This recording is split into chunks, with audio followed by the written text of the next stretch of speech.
Assalamualaikum warahmatullahi wabarakatuh. Perkenalkan, nama saya Ufi Rahma dengan NIM 2020-31068 dari kelas B, Prodi Teknik Informatika.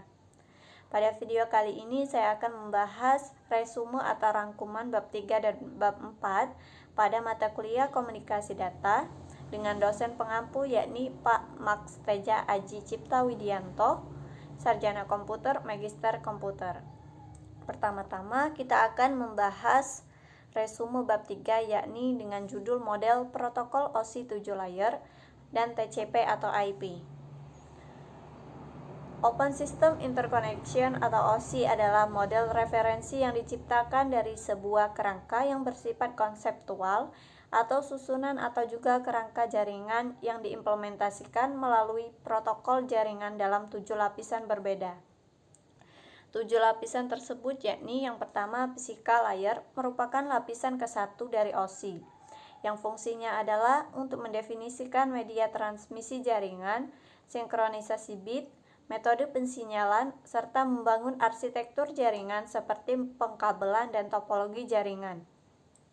Melakukan proses pengkabelan, mendefinisikan LAN card atau NIC, dan bekerja dengan gelombang radio. Kemudian yang kedua ada data link layer, yang merupakan lapisan kedua dari OSI. Lapisan ini memiliki peranan memeriksa bila terjadi kesalahan dalam menyalurkan transmisi terhadap bit data. Kesalahan transmisi tersebut sangat mungkin terjadi di layer pertama.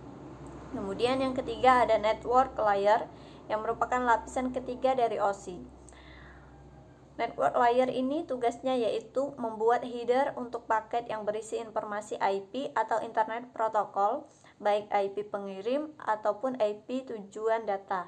Pada suatu kondisi, network layer juga melakukan proses routing melalui Internet Working dengan menggunakan bantuan router dan switch pada layer ketiga.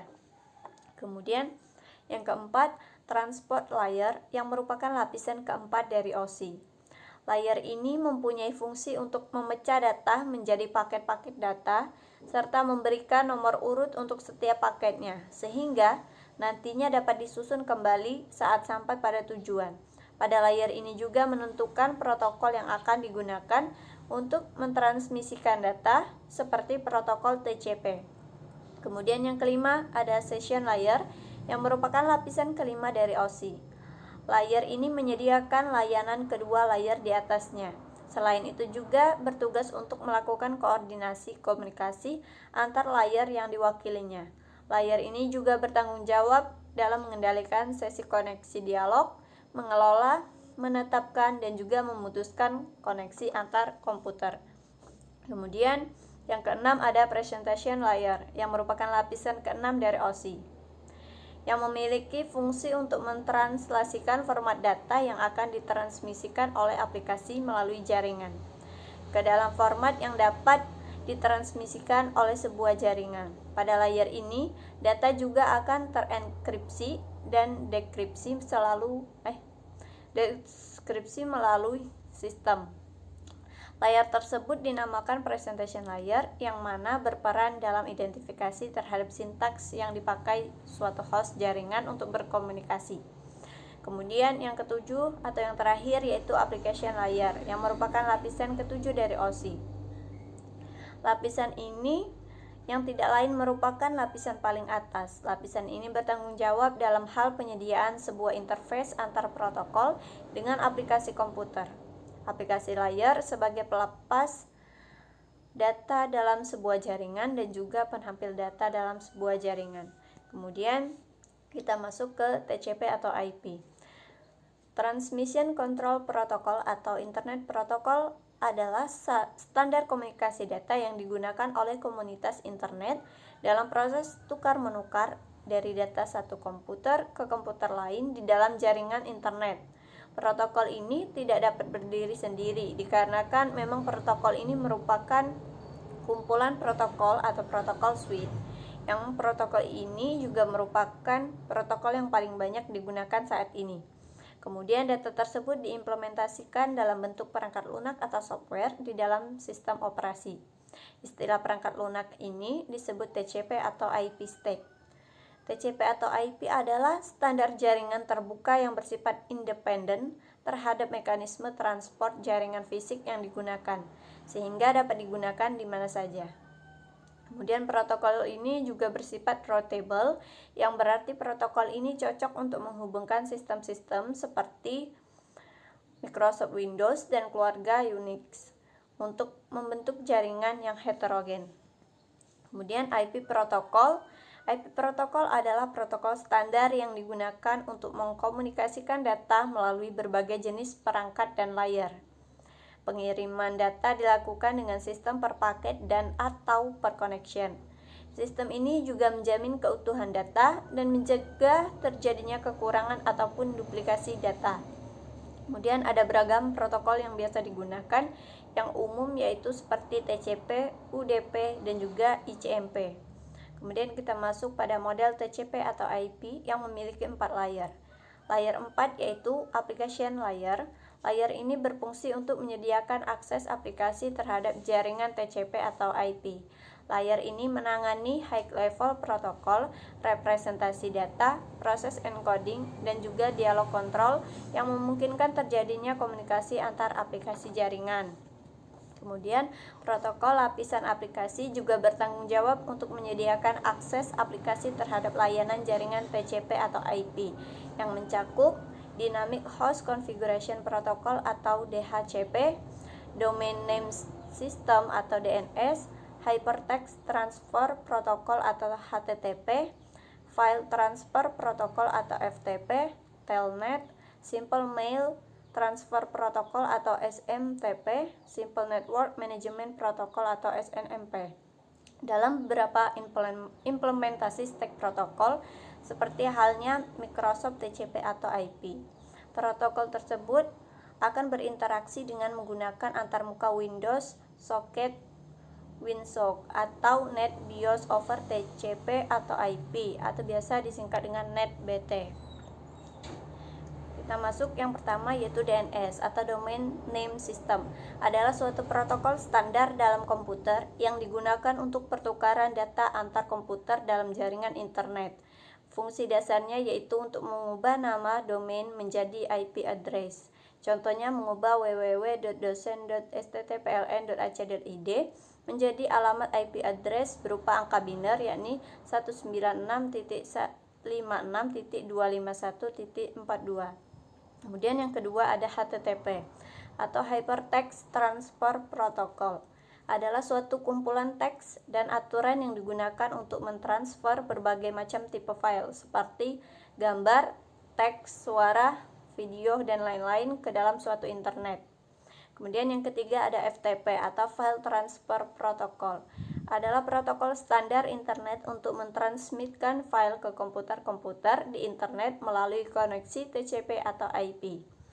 Kemudian yang keempat ada Telnet, Telekomunikasi Network Protocol, yang digunakan untuk mengakses komputer yang tidak terjangkau dan dapat berupa protokol usia paling tua. Yang kelima ada SMTP, yang digunakan untuk mengirim dan menerima email. Protokol SMTP merupakan protokol sederhana yang berbasis teks.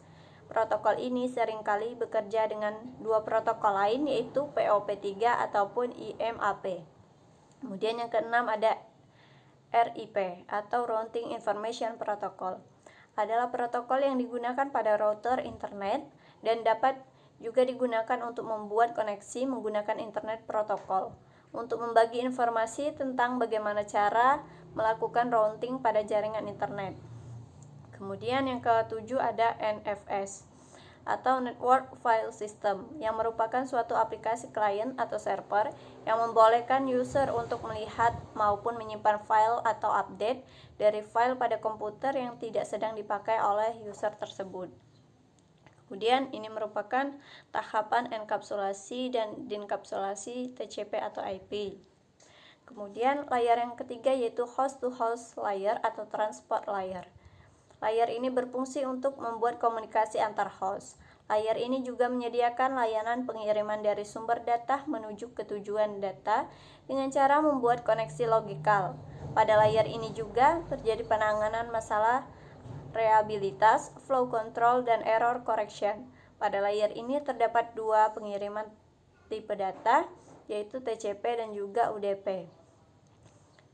Layer kedua, yakni Internet Layer, berfungsi untuk melakukan routing dan pembuatan paket IP menggunakan teknik enkapsulasi. Layer ini akan memilih rute terbaik yang akan dilewati paket data dalam jaringan, serta melakukan paket switching untuk mendukung tugas tersebut.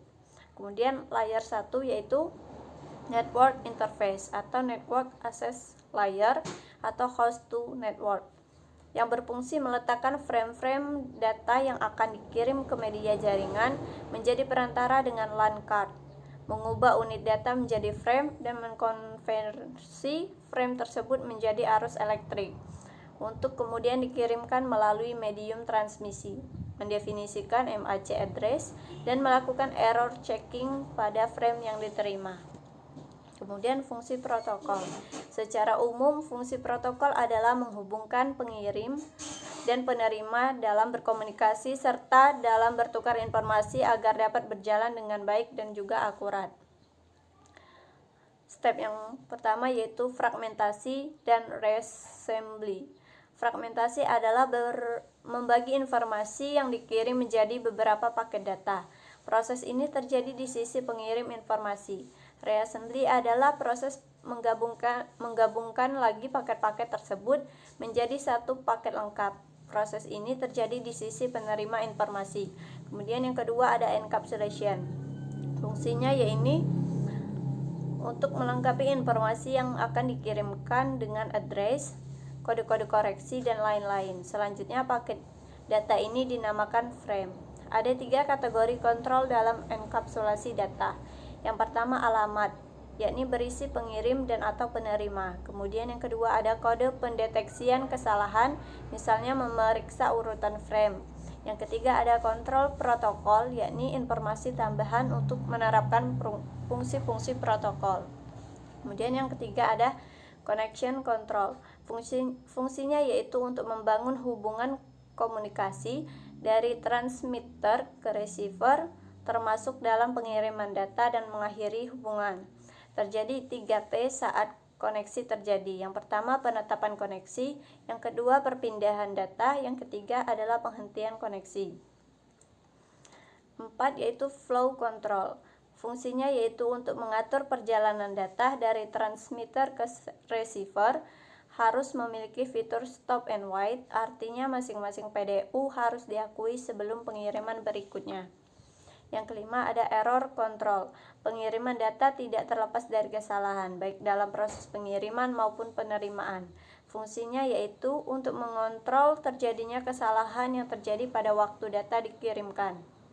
Kemudian yang keenam adalah transmission service. Fungsinya yaitu untuk memberikan pelayanan komunikasi data yang berkaitan dengan prioritas dan keamanan serta perlindungan data. Misalnya, pengaturan batas koneksi, prioritas paket, mutu jaringan dengan mengeset maksimum dan minimum, gateway timeout, membatasi akses paket, dan sebagainya. Kemudian TCP atau IP ini mempunyai beberapa layer. Layer pertama yaitu IP atau Internet Protocol yang berperan dalam pentransmisian paket data dari node ke node. IP mendahului setiap paket data berdasarkan 4 byte untuk versi IPv4. Alamat tujuan atau nomor IP. Internet Authorities menciptakan range angka untuk organisasi yang berbeda. Kemudian yang kedua ada TCP atau Transmission Transfer Protocol, berperan di dalam memperbaiki pengiriman data yang benar dari suatu klien ke server. Data dapat hilang di tengah-tengah jaringan. TCP dapat mendeteksi error atau data yang hilang dan kemudian melakukan transmisi ulang sampai data tersebut diterima dengan baik dan benar. Kemudian yang ketiga ada sockets, yaitu merupakan nama yang diberikan kepada subrutin paket yang menyediakan akses ke TCP atau IP pada kebanyakan sistem. Kemudian tahap enkapsulasi data di TCP atau IP. Tahap pertama yaitu membentuk dan mengenkapsulasi application data dengan header layer application yang dibutuhkan. Misalnya pesan 200 oke di HTTP yang dibalas oleh HTTP header dan diikuti oleh sebagai konten web. Yang tahap kedua yaitu mengenkapsulasi data dari application layer ke header transport layer. Di sini menggunakan TCP untuk HTTP atau UDP untuk DNS. Kemudian tahap ketiga, data dari transport layer dienkapsulasi ke dalam IP header. Pada tahap keempat, IP header kemudian dienkapsulasi dengan membungkusnya dengan Internet header dan Internet trailer. Pada tahap kelima, mengirim sinyal bit yang nantinya akan diterjemahkan oleh perangkat penerima dan menghasilkan Internet frame kembali, dan denkapsulasi pun dilakukan. Resume bab 3 selesai, kita lanjut ke resume bab 4 dengan judul model dan topologi jaringan. Manfaat jaringan komputer. Yang pertama, memungkinkan manajemen sumber daya yang lebih efisien. Kemudian yang kedua, mampu mempertahankan informasi agar tetap andal dan selalu update. Kemudian yang ketiga, mampu mempercepat proses berbagi data. Yang keempat, memungkinkan kelompok kerja berkomunikasi lebih efisien. Yang kelima yaitu membantu usaha dalam melayani klien secara efektif. Kemudian tipe-tipe jaringan yang digunakan yaitu ada 3. Yang pertama jaringan LAN, yang kedua ada jaringan MAN, yang ketiga ada jaringan WAN. Kita akan membahas Local Area Network atau jaringan LAN terlebih dahulu. Cakupan wilayah LAN ini kecil, seperti jaringan komputer kampus, gedung, kantor, rumah, sekolah, ataupun yang lebih kecil. LAN berbasis teknologi IEEE 802.3, Internet menggunakan perangkat switch dengan kecepatan transfer data 10, 100, atau 1000 Mbit per sekon, serta teknologi 801.11 bit disebut Wi-Fi sebagai hotspot. Dengan LAN adalah suatu kumpulan komputer di mana terdapat beberapa unit komputer atau klien dan satu unit komputer sebagai bank data atau server. Kabel yang digunakan yakni kabel BNC dan kabel UTP. Karakteristik LAN ini ada 3. Yang pertama, mempunyai pesat data yang lebih tinggi. Kemudian yang kedua, meliputi wilayah geografi yang lebih sempit. Kemudian yang ketiga, tidak membutuhkan jalur telekomunikasi yang disewa dari operator telekomunikasi. Kemudian keunggulan dari jaringan LAN. Yang pertama, pertukaran file dapat dengan mudah dilakukan. Kemudian pemakaian printer dapat dilakukan oleh semua server. Kemudian yang ketiga, file-file data dapat disimpan pada server sehingga data dapat diakses oleh semua klien. Kemudian yang keempat, file data yang keluar atau masuk dari atau ke server dapat dikontrol. Kemudian yang kelima, proses backup data menjadi lebih cepat dan mudah. Yang keenam, resiko kehilangan data karena virus komputer menjadi sangat kecil sekali.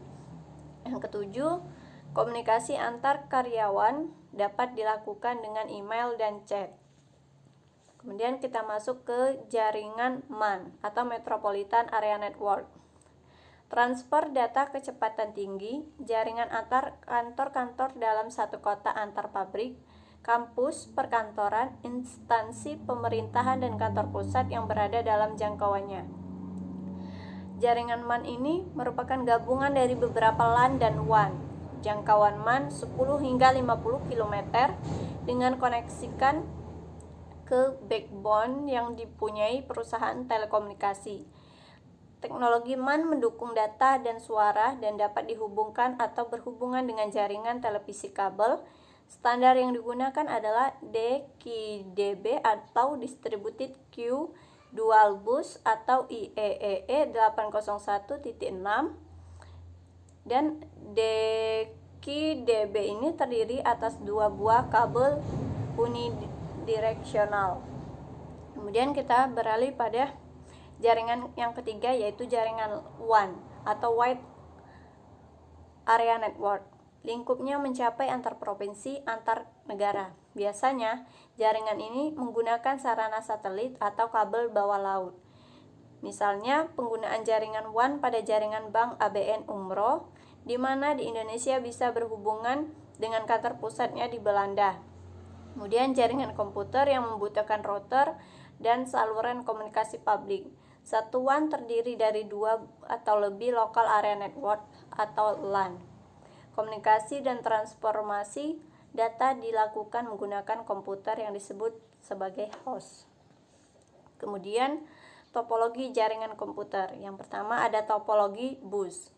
Topologi bus, komputer terhubung ke dalam sebuah kabel pusat tersusun rapi seperti antrian yang dihubungkan dengan satu kabel koaksial yang disebut dengan backbone, yang merupakan media utama dari jaringan serta konektor BNC. Kemudian pada ujung jaringan menggunakan terminator sebagai perangkat penutup. Penggunaan jarak jauh topologi ini harus dilengkapi dengan repeater. Kemudian yang kedua ada topologi ring.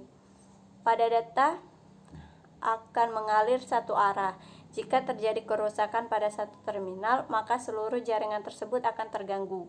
Kedua ujung jaringan bus saling dihubungkan hingga membentuk lingkaran atau cincin atau ring menggunakan kabel koaksial serta konektor BNC. Untuk berkomunikasi, topologi ini menggunakan data token sebagai pengontrol hak akses komputer untuk menerima data yang dikirimkan. Artinya setiap paket data yang diperoleh diperiksa alamatnya oleh terminal yang dilewatinya sampai menemukan alamat yang benar. Yang ketiga ada topologi star.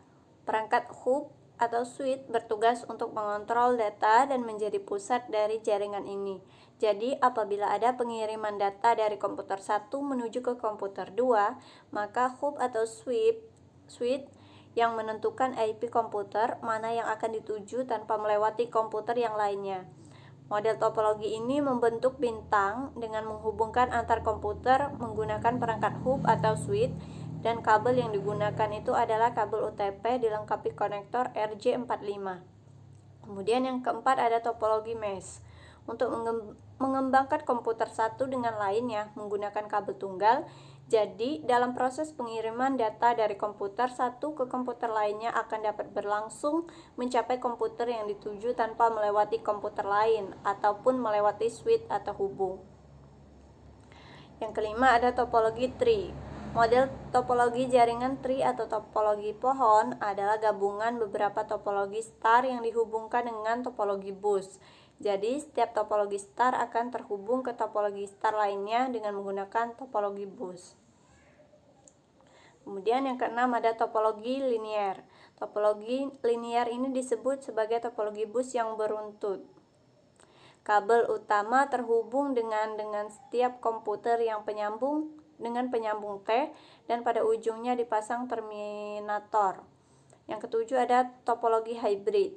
Topologi gabungan dari 2 atau lebih jenis topologi yang lainnya, memiliki semua ciri-ciri dan sifat dari jenis topologi yang ada di dalamnya. Ini bertujuan untuk memaksimalkan kelebihan dari topologi dasar di dalamnya.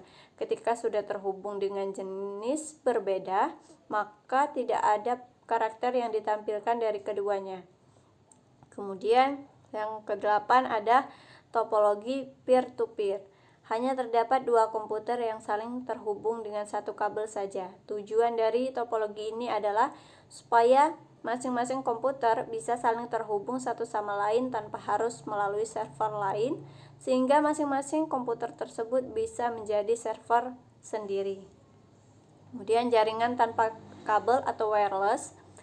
Karena keterbatasan penggunaan kabel seperti pada mobil atau pesawat terbang, kapal laut dapat memanfaatkan jasa satelit yang mampu memberikan kecepatan akses yang lebih cepat dibandingkan dengan jaringan yang menggunakan kabel.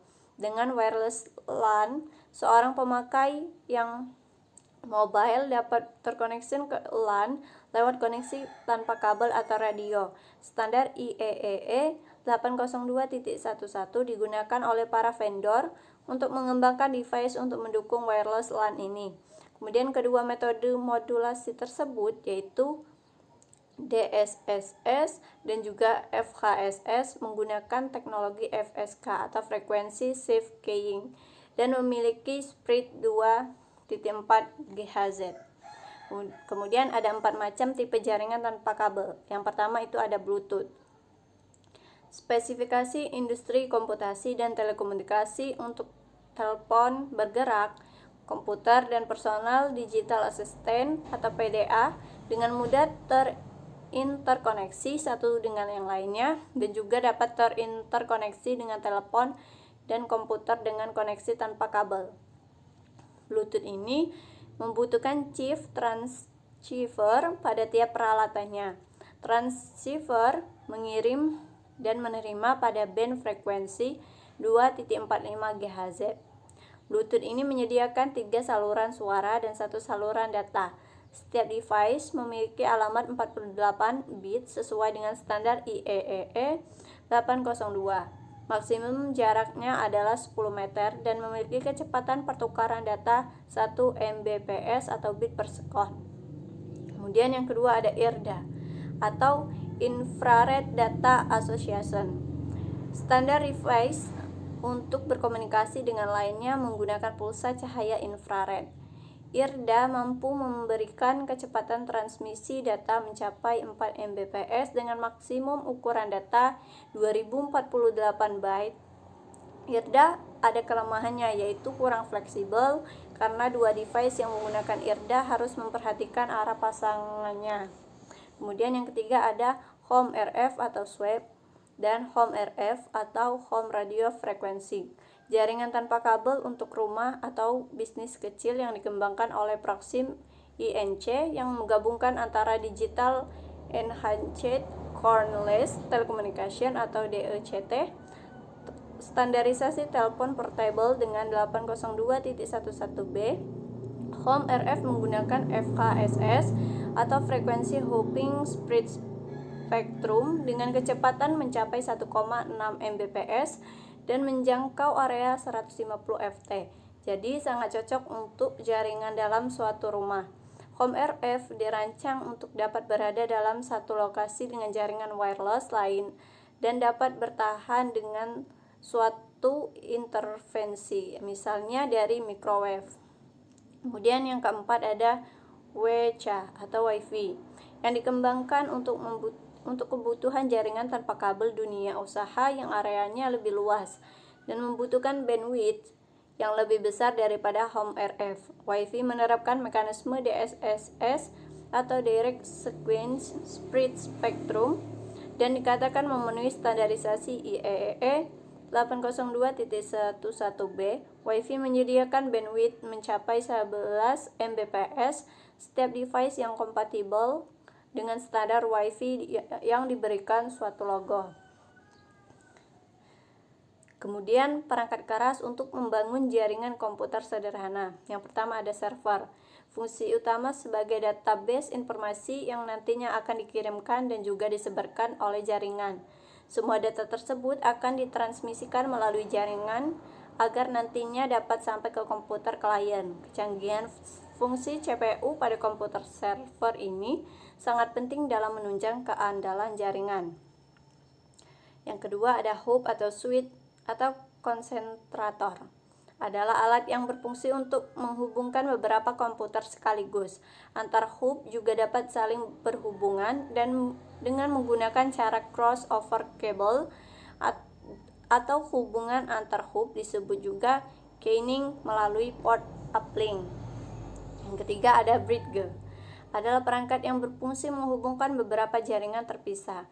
Bridge digunakan tipe jaringan radio seperti microwave, wireless, mobile, dan sebagainya. Yang keempat ada router.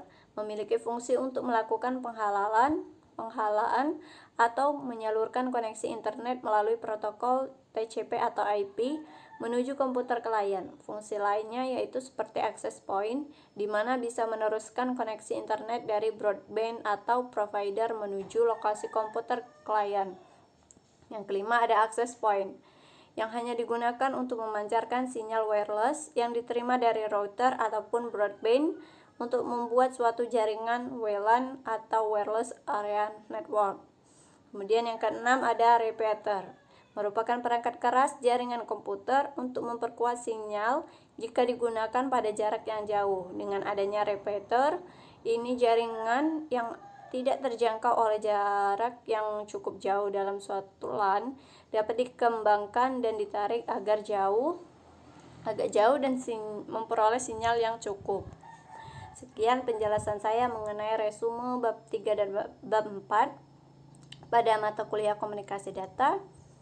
Mohon maaf apabila ada salah kata dan salah dalam pengucapan. Saya akhiri. Wassalamualaikum warahmatullahi wabarakatuh.